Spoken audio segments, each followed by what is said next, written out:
somos o resultado de tudo que a gente consome como pessoa, né? Conteúdos, histórias, aprendizados. E aqui está nascendo hoje o podcast MedTalks. Então a gente vai falar sobre cirurgia plástica, sobre marketing, que é a minha paixão, e histórias de vida, né? Então, em vez de ter um convidado, a gente tem 3 experts aí na área. Tem o Dr. Alexandre Ferraz, cirurgião plástico, a Dara, especialista em pós-cirúrgico, e o Felipe Huber, especialista em anestesia. Então, me apresentar, Thiago Caiene, sou estrategista de conteúdo e criador do MedTalks. Então, passando aí, vou convidar vocês a acompanhar os próximos 60 minutos. Vai ser muito legal assim a participação de vocês. A gente também vai deixar aqui um espaço para quem quer patrocinar esse conteúdo, esse canal, né, de conteúdo sobre cirurgia plástica, que é um dos maiores desejos assim de mulheres e também de homens, né, sobre essa questão da estética, de autoestima. Então vai ter um espaço aqui, o arroba, o WhatsApp. Mas o principal é a gente trocar essa ideia de um conteúdo de valor, um conteúdo mais profundo. Então vou apresentar aqui o Dr. Alexandre Ferraz, especialista aí em cirurgia plástica. Foi o meu cirurgião plástico, né? Então a gente tem uma história pessoal de admiração. Temos aqui a Dara, especialista em pós-operatório, e o Dr. Felipe Huber aí também, que foi o meu anestesista, né? Então foi o guardião da cirurgia, né? Então eu fiz anestesia, acordei, estou aqui, estou muito satisfeito. Então a gente vai trocar essa ideia sobre cirurgia plástica e principalmente também sobre conteúdos. Como a gente fazer conteúdos que impactem as pessoas com significado, né? Que hoje a gente diz assim, qualquer um que tem um celular pode fazer conteúdo, né? Mas a gente como profissionais, e todos eu admiro bastante, tem esse poder de fazer um conteúdo que mude a vida da pessoa, que ensine, que leve uma informação com embasamento, né? Então é essa ideia que a gente vai trocar. Perfeito? Obrigado pela presença de todos aí. Eu que agradeço. Doutor Alexandre Ferraz, se quiser se apresentar aí, um pouquinho da tua história. Então, eu sou Alexandre Ferraz, sou médico cirurgião plástico, formado pela Fundação Faculdade de Ciências Médicas de Porto Alegre, 2002. Fiz residência de cirurgia geral na Santa Casa de Porto Alegre e depois fiz residência de cirurgia plástica no Hospital São Lucas da PUC. E participo de diversos congressos, sou membro da Sociedade Brasileira de Cirurgia Plástica. Estou sempre buscando me atualizar sobre os conceitos novos de cirurgia, segurança de cirurgia, o que tem mais de moderno em cirurgia de contorno corporal, lipo-HD, plástica de abdômen, mastopexia com prótese e prótese. É a minha área de atuação hoje, mais voltado em cirurgia de contorno corporal. Perfeito. O currículo é gigante. E também especialista em autoplastia, né? Então, antes de perguntem, foi o que eu fiz aqui. Todo mundo pergunta, mas que cirurgia que tu fez, né? Perguntou, né? Que cirurgia tu fez? É que o resultado ficou tão natural, né? Que é difícil de saber. Então, muitas pacientes hoje chegam para nós querendo saber, poxa, que tipo de resultado tu vai entregar? Eu busco os resultados naturais, embora a gente saiba que nem todo mundo, embora fale que quer resultado natural, não quer, né? Às vezes o pessoal fala que quer uma mama mais marcada, mama grande. Eu sou contra a mama grande, porque a mama grande em algum momento vai pesar e vai cair, vai dar problema na cirurgia. Eu gosto de resultado natural. Então eu fico feliz por ti, Thiago, que consegui te entregar um resultado desse tipo. Já faz um tempo, né? Eu acho que tem a tua cirurgia uns 5, 6 anos, né? 2018. 2018, já estamos aí para 7 anos. E hoje o pessoal pergunta o que tu fez, não sabe. Para mim, esse é o grande charme da cirurgia plástica, é a pessoa não saber o que o outro fez, mas ver uma mudança. Perfeito. Eu acredito muito. E até te falar, eu só fiz uma consulta para escolher meu cirurgião plástico. Então, o poder que tem da pessoa... Se sentir seguro. Me sentir seguro.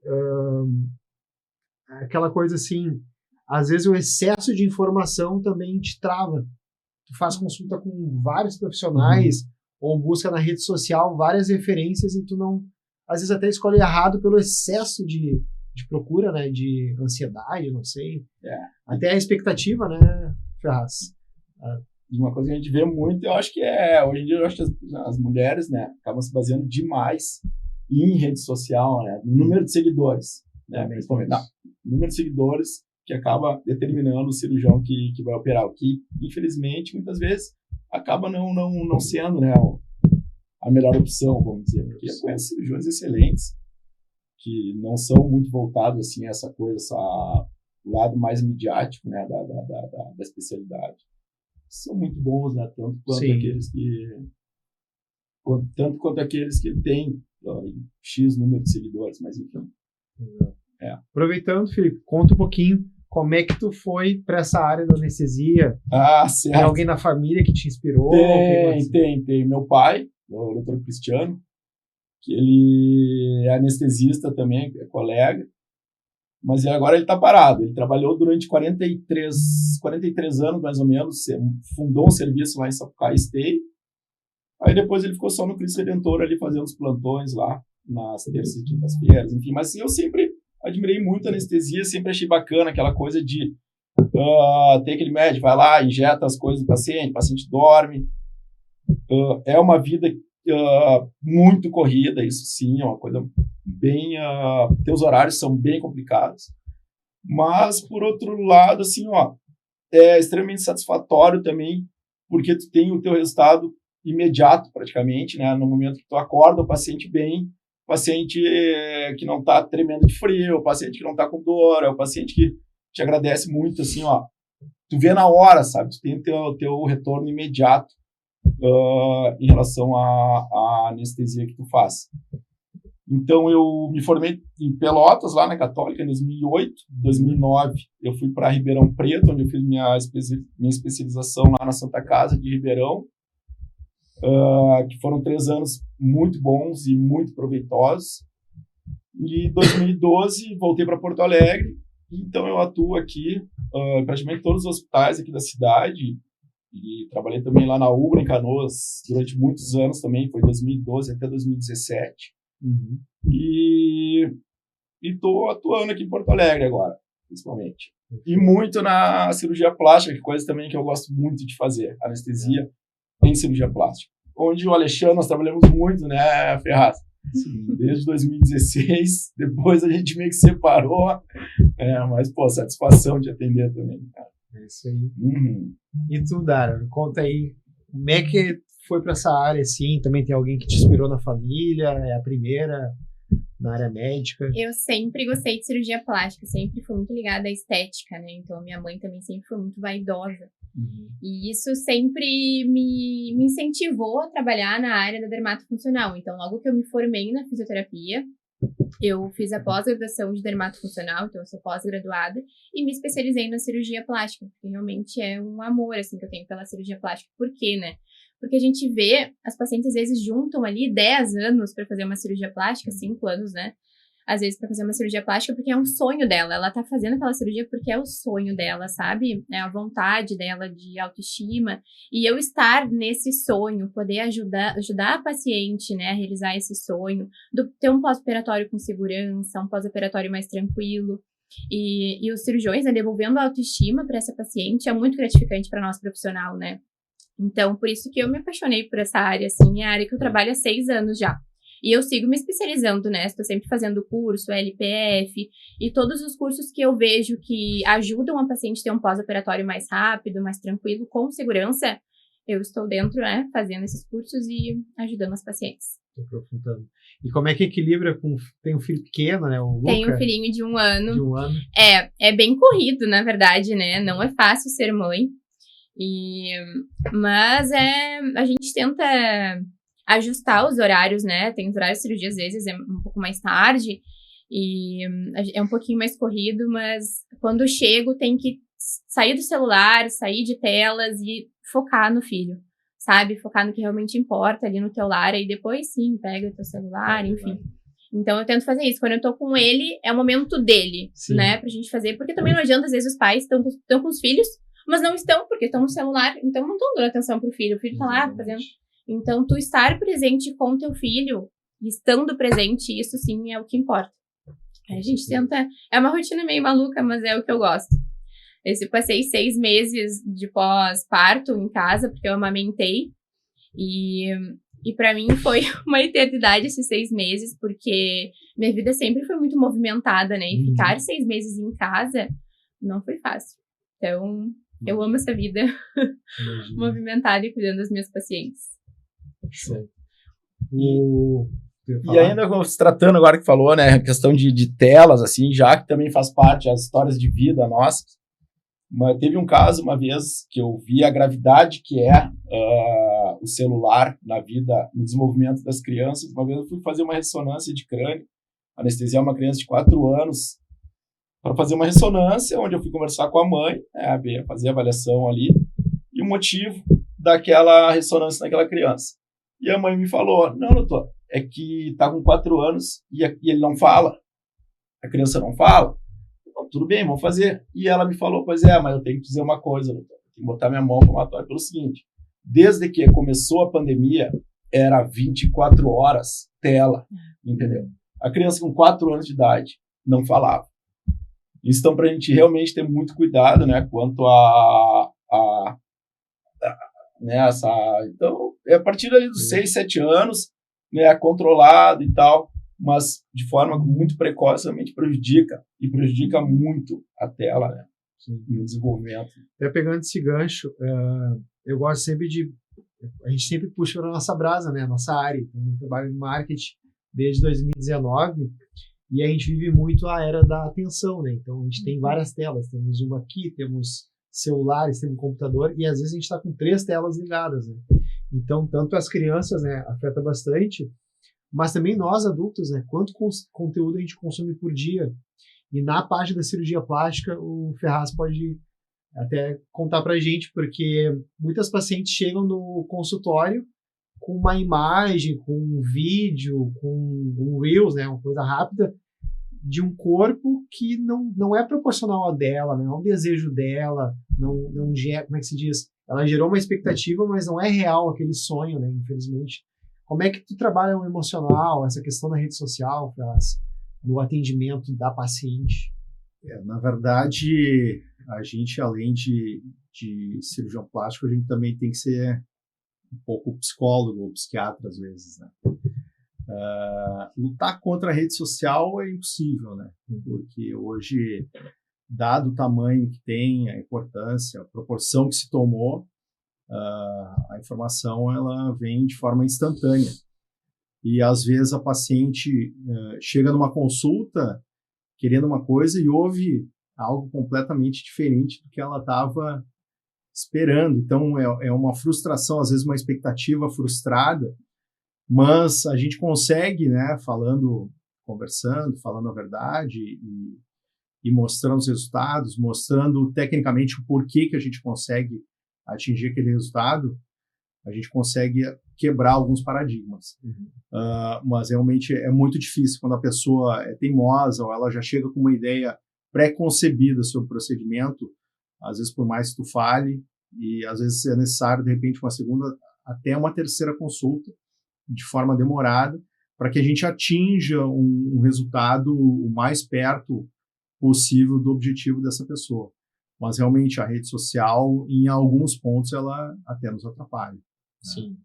Então, isso é um assunto bem, bem delicado, bem polêmico. A gente poderia falar a noite inteira sobre isso, né? Sim. Mas, em alguns pontos, a rede social nos atrapalha. A gente até, puxando para a tua área, né? Acho que às vezes elas não se chega a esse ponto de questionar o investimento do pós-operatório, porque eu convivo desde 2019 com bloco cirúrgico, com clínica, com médicos, né? E eu vejo que às vezes elas investem em coisas supérfluas e não cuidam do pós-operatório ou escolhem um médico ou um hospital por um valor, às vezes é R$500 a mais, R$500 a menos, e se precifica uma coisa que não tem valor, né? Que é a vida, né? Que é a autoestima, que é um procedimento correto, né? Acontece contigo também de tu chegar para paciente e falar, tu tem que fazer isso e isso, e ela, mas eu já gastei com a cirurgia. Acontece também? Sim, e o que acontece muito, as pacientes, principalmente os pacientes de interior, que não tem, né, fisioterapeutas, assim, nas cidades, né, e elas fazem 20, 30 sessões de drenagem, E não é o mesmo valor que 5 sessões, por exemplo, de uma fisioterapia, né? Mas uma fisioterapia especializada na área. Então, elas chegam para mim e falam, doutora, eu não consigo girar o meu braço, eu não consigo fazer um alongamento, porque puxa, né? Então, uma paciente que às vezes está cheia de fibrose na mama, ali na axila, principalmente quando elas fazem lipo ali na axila, né? E elas não conseguem fazer um movimento. E não é drenagem, né, que vai tratar a fibrose. Fibrose é tratada com terapia manual, né, com fisioterapia especializada. Então, elas vêm com essas queixas do barato, às vezes sai caro, né? Elas pagam ali as 30 sessões de drenagem para uma massoterapeuta que não tem especialização na área. Então, realmente, ela vai ficar com o braço mais travado porque não vai conseguir fazer o movimento, né? Na cintura também, pacientes que fazem lipo, né? E às vezes também não conseguem esticar, fazer algum alongamento, algum movimento por causa das fibroses. Então, é a importância da paciente fazer com fisioterapeuta especializado na cirurgia plástica, né? E ela, se não fizer o procedimento do pós, ela às vezes volta para o consultório, né? Ah, fala que é erro médico. Como dizia o meu avô, eu tenho as costas largas, né? Então a conta acaba chegando. E o cirurgião plástico é o que paga, né? Se o resultado fica ruim porque uma drenagem foi mal feita ou porque tem uma fibrose persistente que tem que ter uma reintervenção, quem vai resolver é o cirurgião plástico. Então, é fundamental que a paciente faça o acompanhamento pela equipe que está sendo acreditada, né? Então, ter a fisioterapeuta, ter o anestesista de confiança, ter a enfermeira de confiança que vai lá fazer o curativo da forma mais higiênica possível, é fundamental para se obter o sucesso de todo o procedimento, né? Isso é que nem um time de futebol, não adianta ter só um atacante fazendo gol se tu não tem um meio de campo que te cruze a bola, né? Então, sim, a analogia é mais ou menos essa. Continuidade. Eu estou sempre buscando informações na área, eu sou aquele meio inquieto, né? Eu vejo uma reportagem, eu vou lá, às vezes eu compartilho com o Ferraz e vejo o perfil de um profissional, né? Anestesia também, eu estou sempre ali questionando até no bloco hoje, vamos gravar um vídeo assim, porque a gente é muito responsável por uma informação, um conteúdo de valor e fundamento, né? Não, tipo, eu nunca vou convidar o Ferraz para fazer uma dancinha, nunca vou propor o Huber para contar uma historinha sobre anestesia e tal. A gente pode fazer uma analogia para ficar mais fácil, mas o fundamento do conteúdo é informar de coisa fidedigna, verdadeira, de valor.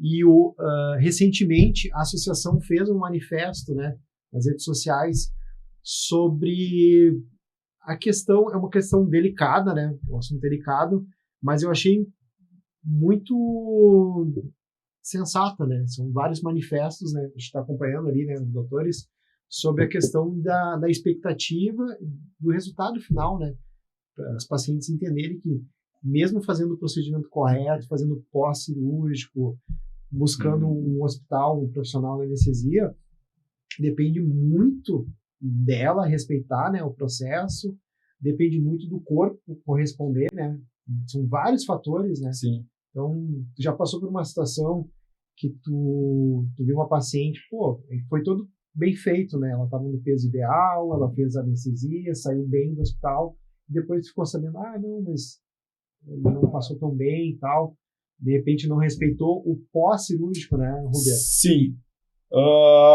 Já dentro, puxando mais pro meu lado, assim, que pode muitas vezes ter alguma coisa que venha, que tem um desfecho um pouco negativo, seria mais pensando numa cefaleia, né, pensando cefaleia pós-RAC, né, onde acontece, às vezes, o paciente não segue aquelas orientações que nós damos.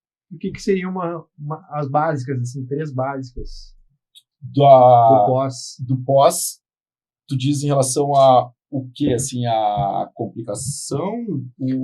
Ela se operou, ela saiu no hospital dia, saiu no mesmo dia e tal, e às vezes não seguiu o protocolo ali.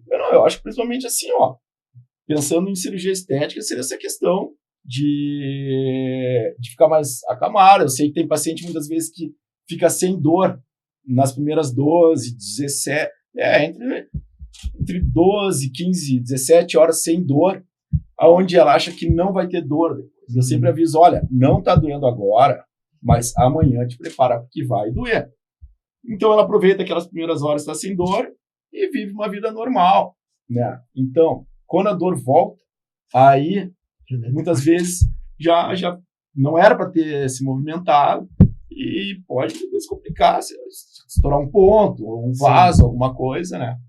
Isso aí eu acho que seria uma coisa assim, que já foi mais de 2, 3 vezes já me aconteceu já de pacientes. E tu identificou que foi foi nas primeiras horas, e eu sempre aviso, vai doer. E realmente a dor vem, né? Isso acontece comigo com frequência, na verdade, né? Eu chego às vezes na casa da paciente, no pré-operatório eu já oriento os pacientes, né? Principalmente diminuir os alimentos inflamatórios também, porque isso ajuda na recuperação da paciente, né? Então, elas diminuírem o excesso de açúcar, o excesso de carboidrato, né? Ingerir bastante água. Eu indico também para elas tomarem vitamina D para imunidade, né? Tomarem vitamina C, comer alimentos cítricos, né? Que ajudam no processo de cicatrização. Então, eu explico para elas, no momento do pós-operatório, o que a gente menos quer é essa fase inflamatória, né? Então, tu vai ingerir alimentos inflamatórios, vai ficar mais inflamado ainda. Isso até a gente tá com uma paciente, a Odete, ela podia ser citada, ela tem 4 filhos, tem uma vida super ativa, treina, e a alimentação dela é muito limpa. A gente atendeu ela segunda, doutor. A cicatrização dela está perfeita. Ela tá com 8 dias de pós-operatório. E assim, perfeito. Então, e aí a gente vê a diferença dos pacientes que têm deiscência de sutura, né, na cicatriz. Chego lá na casa da paciente, a paciente está com o braço levantado. Isso que eu passo exercício para os pacientes, né, no meu atendimento. Eu faço drenagem linfática, faço terapia manual. E eu passo exercícios para elas continuarem fazendo ao longo dos dias, né? E os exercícios vão mudando conforme os atendimentos, né? E elas ficam de tema de casa. E aí eu chego lá, às vezes elas estão puxando algo lá de cima, né, do armário. Roupa. Aí eu vejo uma caixinha de bis no lixo, porque eu também faço curativo, né, depois tu investiga, assim... Não, é que quando eu vou botar alguma coisa no lixo, eu já vejo uma caixinha de bis, sabe? Então... apareceu um bis. Então, elas também não se cuidam no pós-operatório e culpam a gente, né? Culpam a fisioterapeuta, que não fez uma boa drenagem, culpam o médico por não ter, né, realizado, mas não é só a gente, né? O pós-operatório também é o paciente. Né? Se eles seguirem as nossas orientações, nossa, eles vão ter um pós-operatório bem mais tranquilo. E outra coisa assim, também quanto a medicações, né, do pós-operatório, não vou tomar porque eu tô sem dor. Você fala, não, tu toma, mesmo que esteja sem dor, né? Porque depois que a dor se instala, fica mais difícil de manejar ela. Então, mesmo sem dor, toma de hora em hora, né? Então, acho que isso aí também é uma coisa bem buscando importante. Aquelas frases de família, frases assim, que meu pai sempre dizia assim, filho, fala com quem resolve. Então não é o Google que vai resolver a dúvida, não é o amigo, o conhecido, né? É o médico. É a experiência, com o tempo vai tendo uma... Não tem. Então tu reinventar a roda é muito mais difícil, né? Então... Mas eu gosto muito de falar sempre com o familiar na sala de pós-operatório. Eu tenho 2 salas de atendimento, né? Uma sala de consulta e uma sala de curativos. Então, enquanto a enfermeira fica fazendo os curativos, eu chamo o familiar para a sala de consulta para me contar a experiência, como é que está sendo, né? Se está sendo uma experiência amarga ou doce.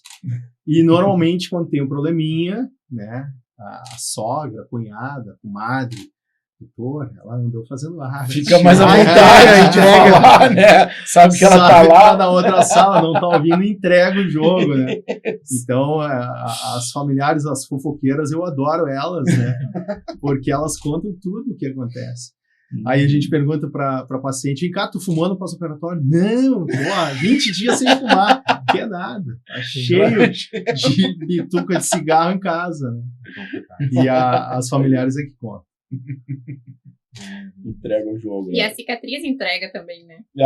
Tem, né? Sabe como é cicatriz, é claro. Ferraz, uma história recente, assim, de uma paciente que mexeu contigo, assim, né, a situação que ela estava, ou uma cirurgia que tu refez, ou uma paciente que demorou muito tempo para realizar a cirurgia, e quando ela realizou, tu diz, realmente foi um planejamento adequado, e eu consegui ver a tua influência positiva, né, nessa paciente? Me diz uma situação. A paciente que mais me marcou nesse ano, embora a gente está ainda para o segundo trimestre, né, mas já, graças a Deus, está tendo bastante trabalho, e apareceu uma paciente para fazer uma reintervenção de um procedimento proposto por um cirurgião bastante conhecido aqui na cidade, cirurgião bem experiente, já de mais idade, e propôs uma mini abdominoplastia, sendo que a paciente tinha muita flacidez supraumbilical. Trocando por miúdos, ou seja, tinha muita pele acima do umbigo sobrando, então ele deveria já de início ter indicado a plástica abdominal completa e não um mini abdômen. E a paciente foi operada e o resultado ficou um desastre. Eu normalmente não assumo casos secundários, né, que são complicações de cirurgias feitas por outros colegas, a não ser casos assim que eu consigo ver que eu vou resolver o problema, né, ou que realmente eu fique muito tocado pela paciente, né, que eu vejo assim, entenda aquela tristeza, né, e que eu consiga devolver a autoestima para ela e um sorriso no rosto.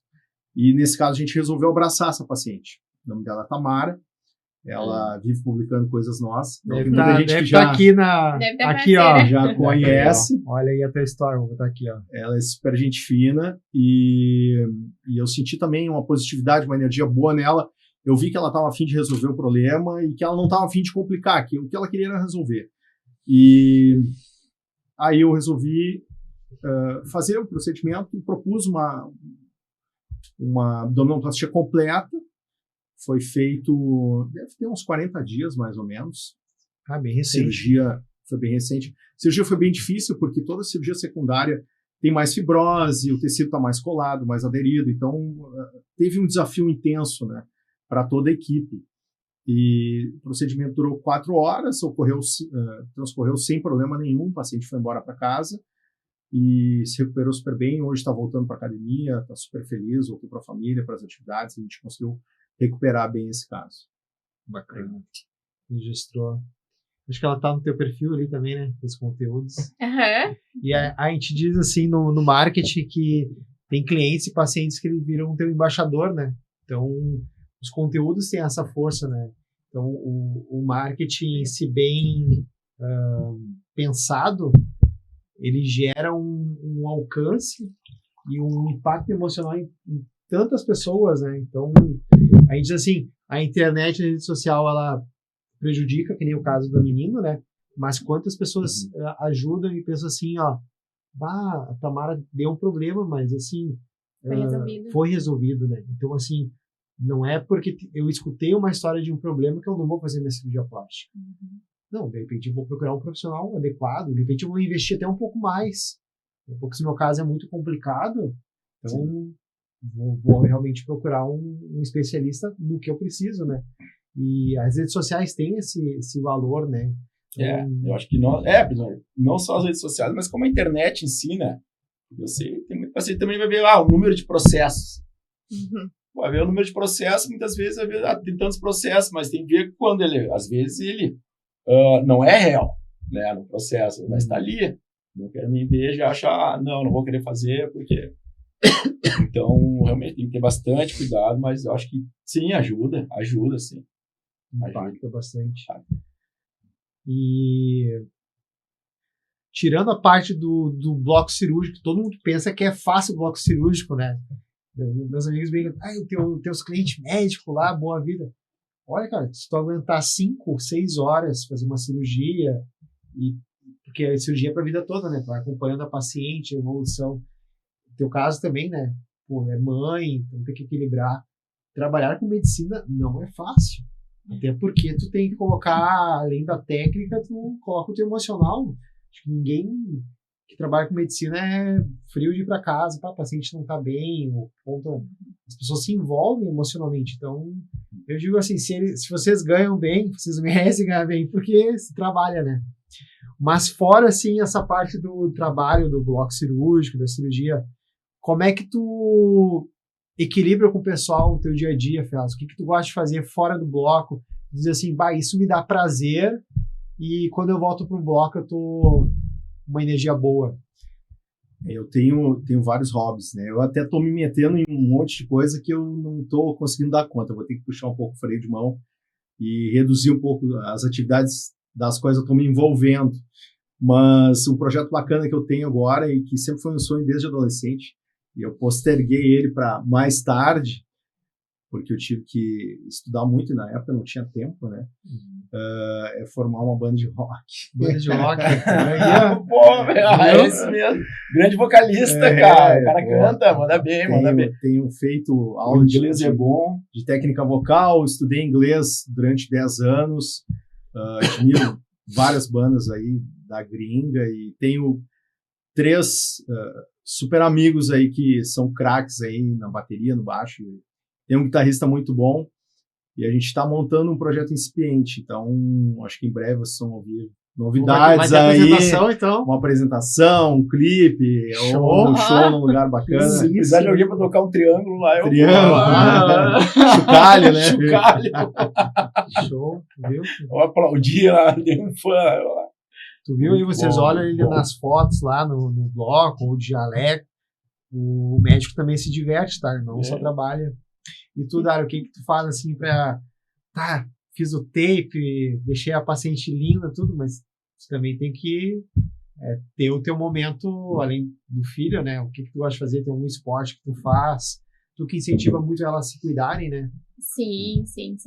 Ali no prédio tem uma academia, então eu não consigo, às vezes, com a rotina, eu não consigo sair, né? E ir pra uma academia, eu faço academia mesmo no prédio.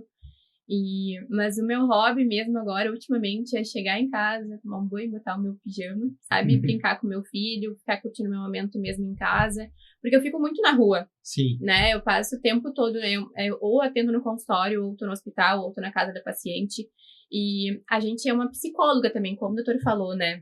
A paciente vem com uma queixa pra gente, vem com um tratamento, e mas ela começa a falar da vida dela, então a minha vida é muito movimentada, então o que eu quero, às vezes, é só ficar mais, né, pedir um sushizinho, sabe, ficar mais em casa, tem uma dica de sushi bom, assim, em Porto Alegre? Shark Sushi, né?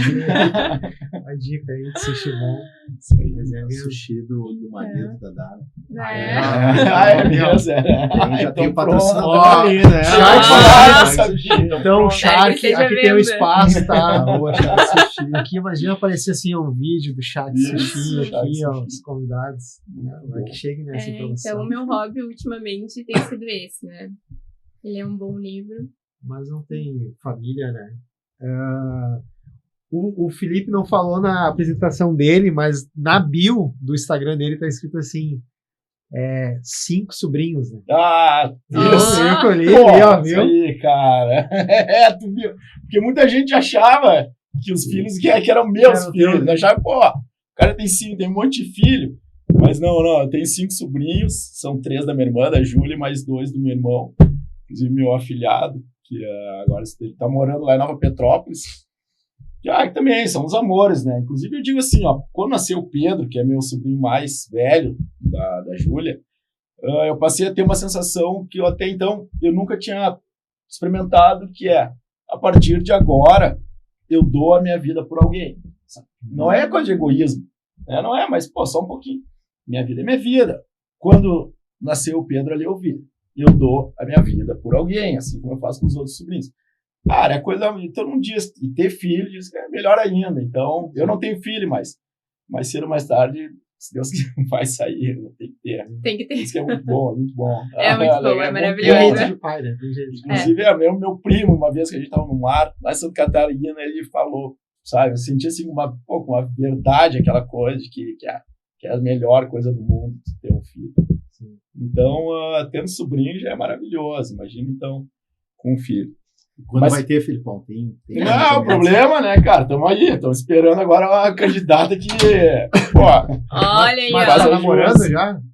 Não, cara. Então, assim, quem tá seguindo o Felipe, ele não está namorando e ele pensa ser pai. Tô louco pra tá difícil, tá complicada a coisa. Mas que você tava falando em hobby, agora trocando um pouco de assunto, né? Por favor. Não vai fazer perguntas do meu hobby. Não, cara, agora eu tô pescando. Agora pescar, velho. Voltei a pescar, sempre gostei muito de pescar. Aonde tu vai pescar? Agora tem um amigo meu, o Pete, inclusive tem uma fazenda aqui em São Jerônimo, que volta e meia eu vou lá jogar umas linhas. É meu ex-cunhado. É teu ex-cunhado. Por um fim de semana, né? Curta. Namorou minha irmã no carnaval e sumiu depois. Ela deu um pé nele, não se entenderam, e por coincidência ele é amigo do Felipe. Isso, pô, grande amigo, cara. Eles falam assim, então eu vou lá pra São Jerônimo, lá, fico lá pescando. E assim, ó, eu pesco de virar à noite, acordado, pescando traíra. O problema de traíra não é bom pra fazer sushi, né? Isso que eu tem muito espinho, assim. Já não tem como. Mas já tem uma pescaria marcada pra Argentina, já, inclusive. Agora pro final de maio. E, cara, adoro pescar. E você sabe por que o nome do peixe é traíra? Não. Eu também, quando era adolescente, criança ali, 10, 12 anos, eu pescava muito com meu avô. E ele ia para pescar em açude, plataforma de Tramandaí, de Atlântida e tal. Sim. E uma vez ele trouxe para casa umas 4, 5 traíras grandes, né? E botou no congelador. E umas 3 ou 4 horas depois, a minha avó abriu o congelador e foi olhar o que tinha ali. E tu acredita que o peixe estava vivo e mordeu o braço dela? Pegou o braço. Olha, sério? Ficou mais de hora sangrando. É um peixe que ele é traiçoeiro. Ele tem sim. Então, finge que morreu. Então, por isso que o nome é traíra. Traíra. Exatamente. E ele tem língua. Isso eu mesmo esqueço. Ele tem língua. Meu pai me contou. A traíra tem língua. E meu velho foi inventar de botar o dedo na língua, era traíra. Se lascou, né? Quase perdeu o dedo. Cara, não. Eu busquei aqui algumas informações e reportagens. Uma delas a gente já abordou, que foi o manifesto da associação, né? A gente conversou ali. E esse manifesto vai dar muito o que falar, né? Eu não sei se vai ser tão efetivo assim. Eu acho que o Conselho Federal de Medicina deveria mudar a lei, né? Mudar a lei e também o Tribunal de Justiça deveria rever algumas coisas. Eu acho que quando o médico ele é acusado e se fosse comprovado de forma caluniosa, o médico deveria ter o direito de processar a paciente por isso. Porque está tendo uma enxurrada. Eu sou perito judicial, eu recebo toda semana pedido, no mínimo 4 pedidos de perícia, Porto Alegre, Grande Porto Alegre, de colegas bem conhecidos aqui. E várias, digamos que 90% das perícias das quais eu participei eram por queixas infundadas, infelizmente. Então, você via um resultado muito dentro do que pode ser proposto e a paciente entrando na justiça por questões financeiras, ou porque se apertou, precisava do dinheiro, tentando ganhar benefícios com a cirurgia plástica. Felizmente, né, eu acompanhei o desfecho dos processos, felizmente não ganharam. Só que, infelizmente, o médico sempre perde. Porque o nome dele está no tribunal, ele gasta com advogado, ele gasta com a perícia, ele tem que se explicar, às vezes, perguntas no consultório indesejadas. Doutor, o senhor tem processo? Né? Então não existe cirurgião plástico ativo que produza, que opere, que faça um monte de coisa que não tem um processo. Na verdade, o médico, em geral, eu acho, né? Como diz, tu é médico, ou tu já foi, ou tu vai ser processado, né? Principalmente, claro, entrando. O problema é que a cirurgia plástica é assim... De resultado, né?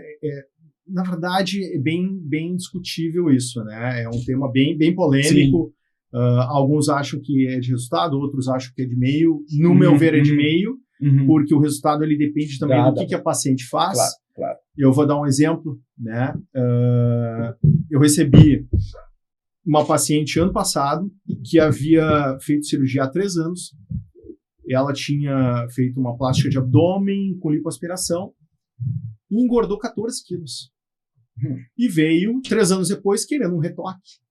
Isso acontece. Né? Então, poxa, um retoque 3 anos depois, 14 quilos, e isso é de fim ou é de meio? Então, como é que você vai prometer um resultado, sendo que a pessoa não se cuidou? E aí vai vir 3 anos depois pedindo retoque. Ao meu ver, ameaçando muitas vezes, né? Com certeza, ameaçando. E eu deixei ela bem à vontade, disse, não, quer procurar teus direitos, procura, mas você voltar aqui 3 anos depois com 14 quilos a mais, isso não é um retoque, isso é uma cirurgia nova e tem custo isso, né? A gente não pode considerar como isento de custo. Sim, não, bem complicado. E a gente diz assim, hoje qualquer um pode ligar uma câmera e gravar algo, né? Sim. Só que a gente tem que ser responsável pelo que a gente entrega, né, pro público. E eu me coloco muito no lugar dos médicos, porque foi uma palavra reputação, né? Tem um livro, não sei se vocês conhecem, 48 Leis do Poder, fala muito sobre a quinta lei, fala muito sobre defenda a sua reputação a todo custo. Só que hoje, na rede social, tu pode fazer o certo, tu pode ter uma índole, nem colocou a situação para ela, fez todo um apanhado do histórico, não tem fundamento aquilo ali. É capaz ela estar gravando em off e porque o médico fez, e editar, e largar, e a reputação do médico. Depois joga na mídia, até tu entender qual foi a situação, daí foi uma reputação, é um profissional, é uma família, é uma equipe que às vezes depende do cirurgião, né, para ela existir, né, não se tem isso. Não fica atrelado só ao médico, né, muitas vezes não é só o médico, muitas vezes ele é condenado, né, às vezes vai a família junto, né, porque acaba incomodando tudo.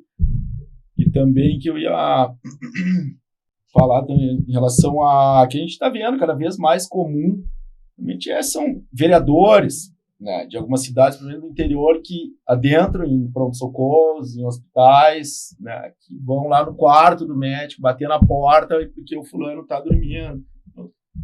Isso aí a gente sabe, tem as horas de descanso, né? Isso aí está tudo dentro da lei.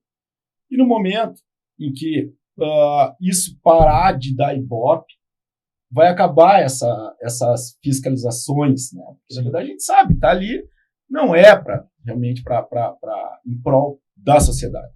Não é. Na minha opinião, não é. Sim, usando o meio da rede social para alavancar, né? Para alavancar. Denegrir o nome do serviço, né? Isso aí. Em vez de agregar, o pessoal, em vez de querer resolver, eles querem complicar. Essa é a verdade. Peguei outra reportem aqui do Valor... Mas principalmente sobre como tu pensa a cirurgia plástica, né? Que fala, beleza natural é o foco da cirurgia plástica em 2025, né? Então a gente teve anos atrás, né? Muito volume, muita coisa grande e muito excesso, né? De produtos e tá se quebrando esse ciclo, né? Como é que tu sente isso, Ferraz? O quanto o médico ele consegue criar novamente essa cultura?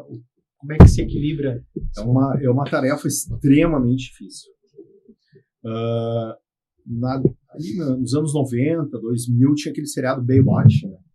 Tinha aquelas salva-vidas com seios enormes. Com a Pamela Anderson. Isso, Pamela Anderson era o sex symbol da época, né? Sim. E hoje em dia está trocando, né? A tendência, a trend hoje é virar o peito de bailarina.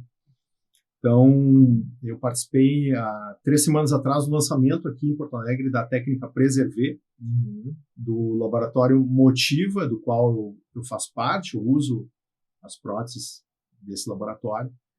E com uma pequena incisão de 2 centímetros, que usualmente se usa 4 centímetros, mas agora com 2 e um descolador que faz uma tunelização e depois tem um balão que infla, a gente consegue colocar uma prótese até 200 ml por cima do músculo, sendo que a pessoa entra em jejum, né?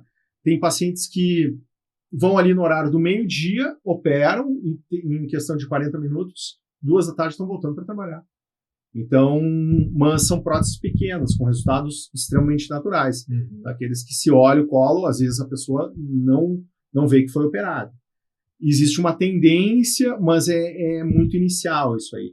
Ainda o povo brasileiro ainda está arraigado na cultura de corpo exuberante, né? Seios fartos, cinturinha fina, glúteos enormes. Isso deve mudar em breve.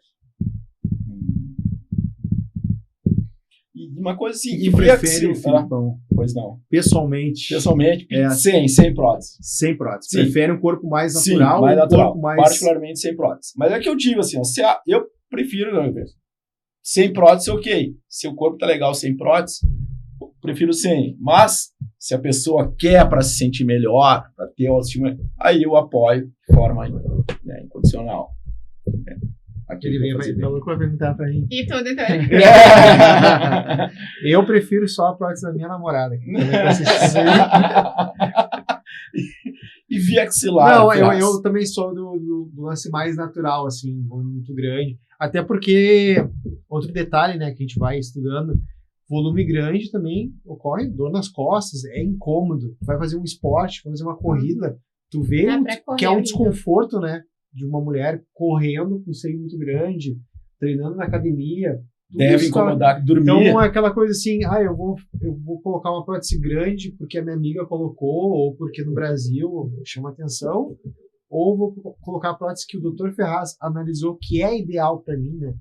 Que normalmente eu acredito que tu vá para essa linha, né? O que é ideal para ela, né? Eu logo no início da profissão, há 16 anos atrás, 2009, quando eu comecei, a moda era prótese grande e ali, 2010, 2012, 15, se usava prótese 450, 475, 500 ml, era um papo normal, entendeu? Rolava no consultório. Hoje em dia, se chegar um paciente pedindo para mim esse volume de prótese, eu encaminho para outro colega que faça. Eu não faço porque em algum momento essa prótese vai dar problema. Ela vai pesar, vai cair, e a gente não consegue fazer a reestruturação da mama com uma prótese de tamanho e volume. Por quê? Porque cada paciente tem a sua medida. E hoje a gente está trabalhando com uma técnica super moderna chamada miomodulação, que nada mais de estabilizar a prótese embaixo do músculo.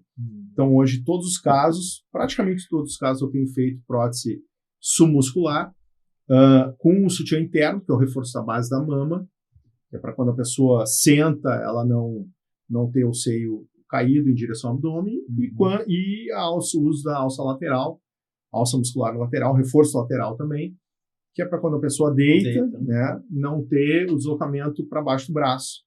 Isso só é possível com próteses pequenas ou médias. E por quê? Porque existem ligamentos circunferenciais da mama, então cada paciente tem a sua medida, forma mais ou menos um quadrado, e o ligamento está incluso dentro desse quadrado. E a gente tem que respeitar o ligamento para conseguir essa estabilidade. Então, próteses que rompem o ligamento, acima de 300, 350, 400, já vai romper o ligamento, porque não cabe, né? A gente tem que criar uma loja justa para que a prótese fique estabilizada. Se eu começo a criar descolamentos enormes, a prótese fica solta ali dentro, e com o tempo, né, o músculo não segura mais nada e ela desloca. Então, a gente tem trabalhado com a miomodulação, que vocês podem olhar nos resultados ali, a gente tem postado, né, bastante, né, Thiago? Vou colocar aqui o arroba aqui do Ferraz, porque é importante, né, essa informação, porque parece muito genérico, né? Vou colocar a prótese, né? Mas não, né? Tem todo um estudo, né, uma medida, uma técnica, uma atualização em conhecimento. Isso. E eu tenho postado resultados assim com 250, 275, e o pessoal vem no direct me perguntar se aquilo é 400. Por quê? Porque a loja está mais justa, o músculo ele pressiona a prótese e dá uma aparência de prótese projeção, maior, né? Projeção maior, sem o peso de uma prótese de 400 ml. Então isso é tecnologia, isso é uma técnica avançada de cirurgia mamária. Outra técnica também que tu utiliza, né, que é o SAFER, né? Sim. Seria, a gente diz assim, o desconhecimento de mulheres e homens, né, a questão, eu vou fazer uma lipoaspiração, mas tem vários tipos de lipoaspiração, né, em equipamentos, né? O SAFER que tu utiliza, ele entrega um resultado mais... O SAFER é um aparelho que ele entrega segurança, porque ele é específico para gordura. Então, a gente consegue derreter com esse aparelho. O SAFER é um aparelho produzido no Brasil, copiado de uma tecnologia americana, que é o Vaser, que tem há 10 anos já no mercado. E uma empresa chamada Faga Medical copiou e até aprimorou. Eu acredito que até o SAFER seja melhor que o Vaser. Nada mais é do que uma manopla que emite uma onda ultrassônica numa ponteira de titânio. E essa ponteira, ela derrete a gordura. E aí ela é específica para a gordura, ela não derrete e não quebra vasos. Ou seja, a gente tem menos sangramento no pós-operatório.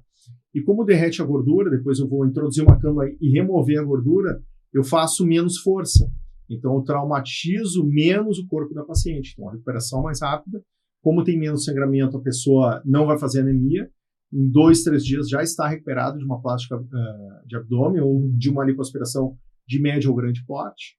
Então, é um aparelho que vai entregar segurança para o paciente por um custo-benefício excepcional.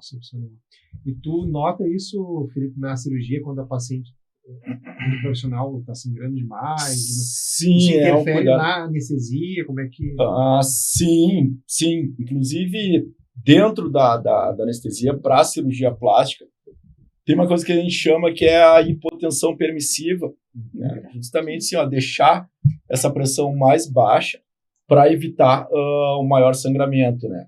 Que ela vai espolhando demais a paciente.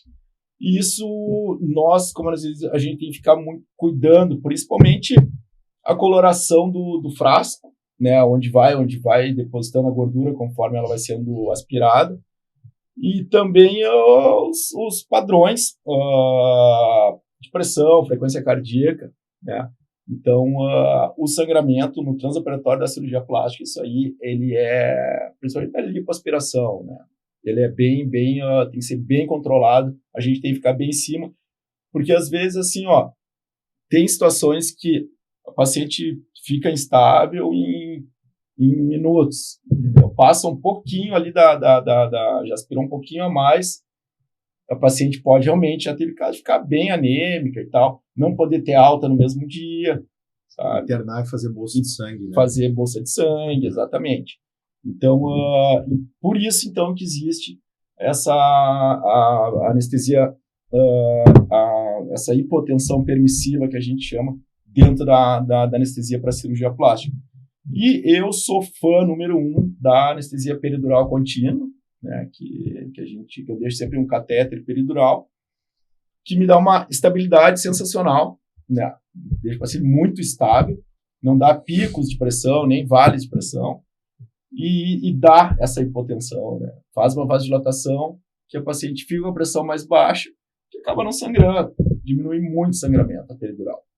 Eu sou fã, claro, isso aí, dentro dentro dos anestesistas ali tem gente que não gosta de peridural, mas a minha escola realmente foi peridural, que inclusive foi lá com o Raul Gonzalez, lá em São Paulo. Como é que consegue fazer o relaxamento muscular com o peridural, Felipe? Não, tu não precisa, porque a paciente, ela já está relaxada, não tem como relaxar mais. Mas quando a gente vai botar uma prótese muscular, precisa de um relaxamento mais intenso aí. Não, aí tu tem que dar uma repicada no catéter, né? Pode ser por aí, tem um catéter para isso, né? Ou então, não, tu pode, muitas vezes também, tu pode converter ali para uma anestesia geral, mas essa hipotensão e a dor, a analgesia no pós-operatório, ela vai estar garantida em função do catéter, em função da peridural e do catéter, né? Então nós vamos combinar o seguinte, a próxima cirurgia que o Felipe me atender, ele vai botar um catéter peridural e nós vamos fazer essa técnica anestésica. Depende do lugar, se for lá no Castelo, por exemplo, né? Não, vamos fazer no Regina, então Regina. Ou no Moinhos de Vento. Bora! Né?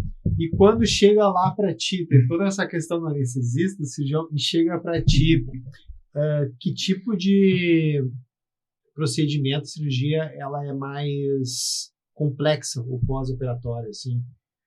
Eu tenho uma cirurgia específica, as combinadas, né, possivelmente seja, né? Tu diz que a paciente fica mais... que ela fica mais no pós-operatório? Isso, fica mais independente. Olha, a abdominoplastia 360 é a mais complexa, assim, né, que as pacientes ficam com o abdômen para cima, né, mais deitadinha, inclinada, mas aí às vezes não tem posição, porque tem cicatriz atrás também, né, mas isso a gente vai controlando, né, quando termina a cirurgia, eu já aplico o tamping, né, na sala de recuperação, então isso o tamping, controla... parece as fitinhas coloridas.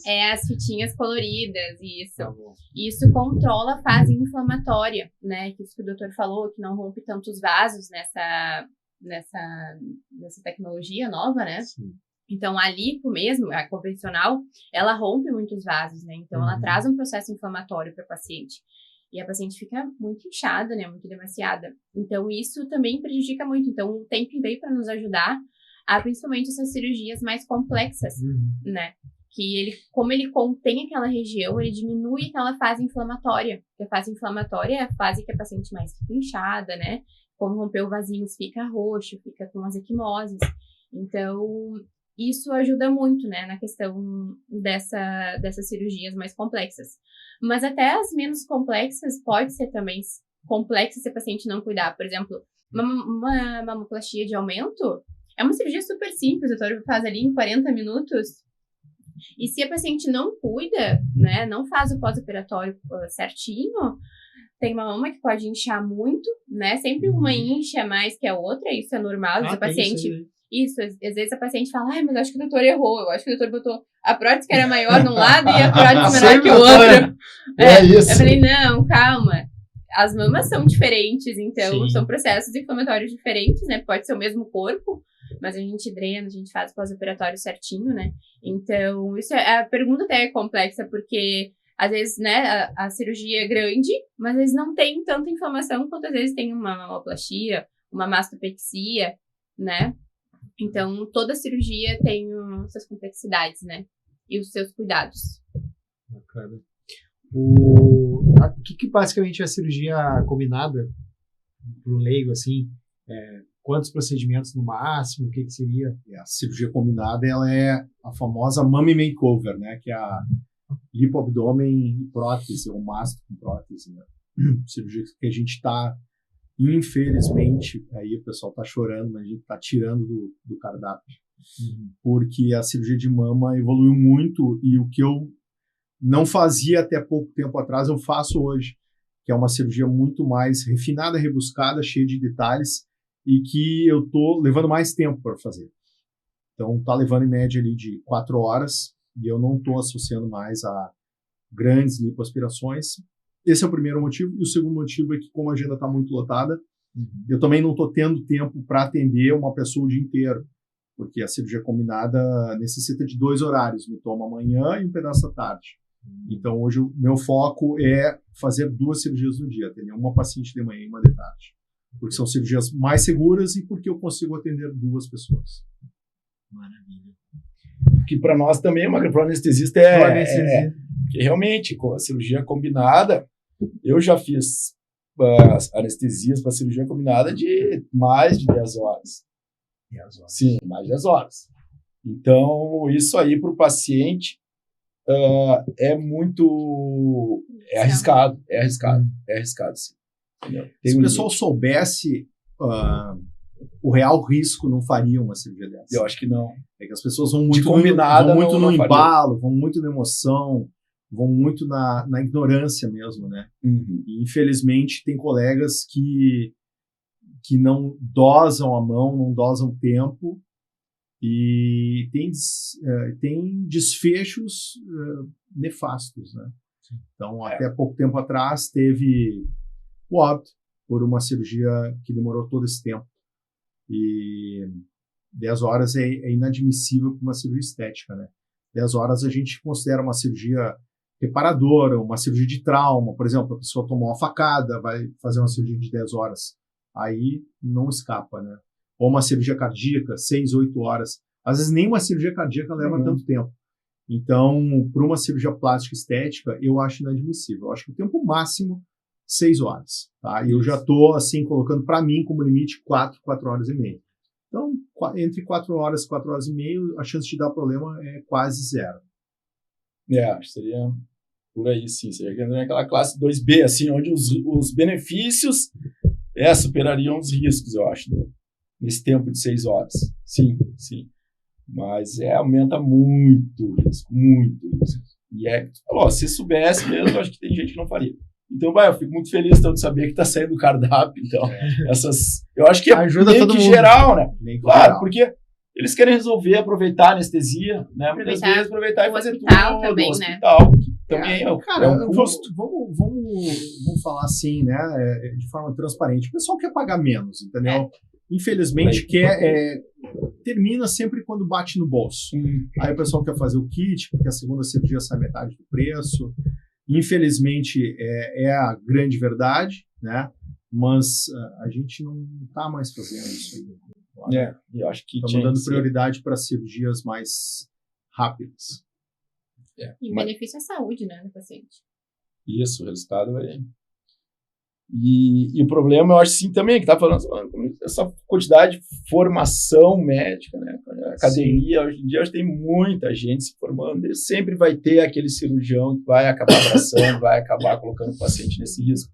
Porque a gente não pensa no nosso, né? A gente pensa, na verdade, na saúde, na preocupação com o paciente, não é eu que vou ficar 10 horas ali. Por mim, tudo bem. Pensar no paciente. Né? Então, eu acho que é por aí, não é o meu problema. Eu acho que o problema é o meu problema é o problema do paciente. Né? Então, é o tempo de qualidade, né? Entrega. E falando em tempo, a gente está encerrando agora o nosso primeiro podcast MedTalks aqui. Como é que vocês se sentiram? No primeiro, esse papo, assim, que ficou bem leve, né? Teve de tudo. Falamos de banda, vai ter banda. Falamos do Luca, do Shark, próximo patrocinador aqui.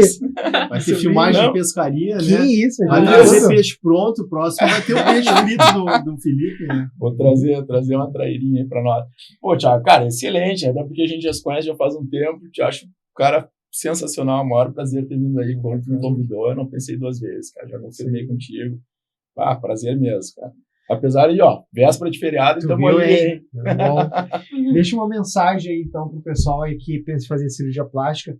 O quanto é seguro a anestesia? Sim. Um briefing, assim, final, tá. assim, que poderia... O que eu posso dizer, assim, que hoje em dia, tanto as medicações quanto monitorização, a gente chegou num momento em que eu acho que a segurança está muito acima do que se espera, mas, claro, está no nível que a gente deseja, né?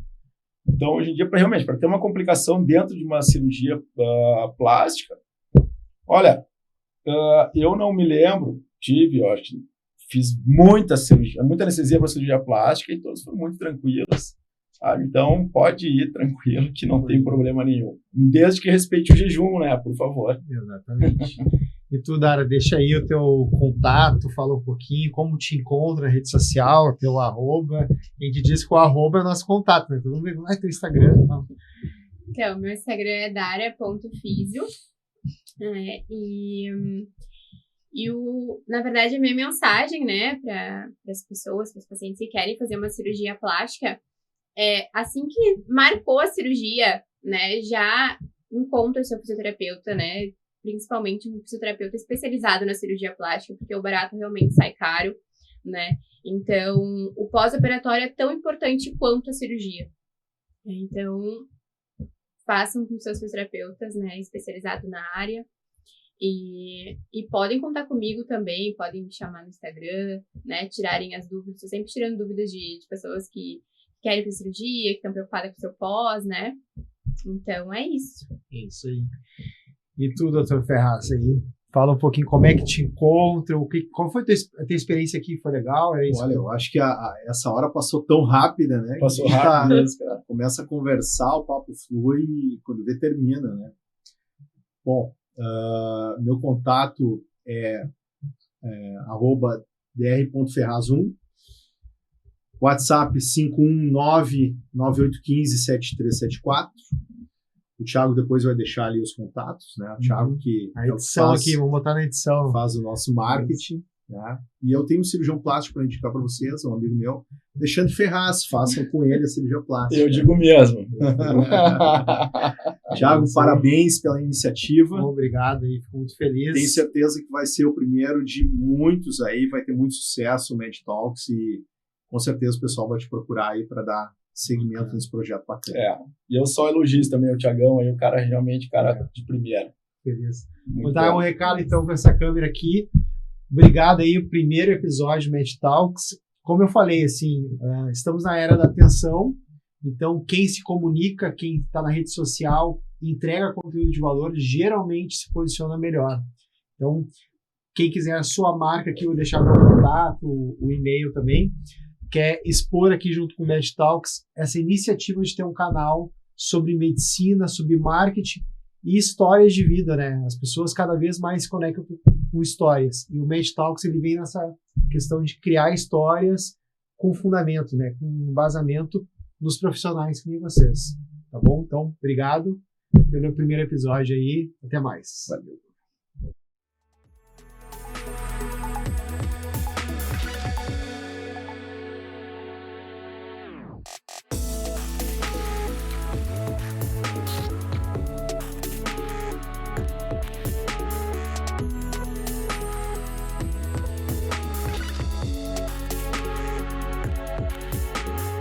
Muito rápido, nossa, né?